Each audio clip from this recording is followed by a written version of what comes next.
Hi నమస్తే అందరికీ welcome to Madhuri vlogs. బీరకాయ కూర అంటే అందరూ బాగా చేసుకుంటారు, కానీ నేను ఇప్పుడు బీరకాయ పచ్చడి ఎలా చేస్తారో, బీరకాయ పొట్టు పచ్చడి ఎలా చేస్తారో చూపిస్తాను. ముందుగా స్టవ్ ఆన్ చేసుకొని ఒక కడాయి పెట్టుకున్నాను.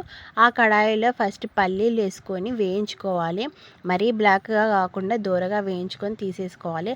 అదే కడాయిలో మళ్ళీ కొంచెం ఆయిల్ వేసుకొని అందులో కొన్ని జీలకర్ర వేసుకొని పచ్చిమిర్చి వేసుకొని కట్ చేసుకొని వేసుకోవాలి. అలానే వేసుకోవద్దు, మీద ఎగురుతూ ఉంటాయి పచ్చిమిర్చి. సో కట్ చేసుకొని అది కూడా కొంచెం లైట్గా అలా కలిపేసి అది కూడా మిక్సీ జార్లో తీసేసుకోవాలి.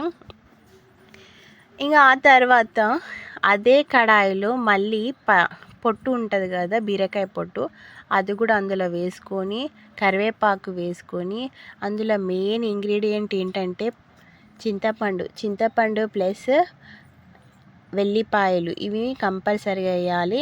ఇంకా పచ్చడి మనకు తెల్లగా రాకుండా ఉండాలి అంటే కొంచెం చిటికెడు పసుపు కూడా వేసుకుంటే కలర్ వస్తుంది అనమాట. అప్పుడు చూడడానికి కూడా బాగుంటుంది. సో కొంచెం పసుపు ఉప్పు వేసుకొని మగ్గించుకోవాలి. పొట్టు మాత్రం కొంచెం బ్రౌనిష్గా అయ్యేంత వరకు కలుపుకుంటూ మగ్గించుకోవాలి. చూడండి ఎలా అయిపోయిందో పొట్టు.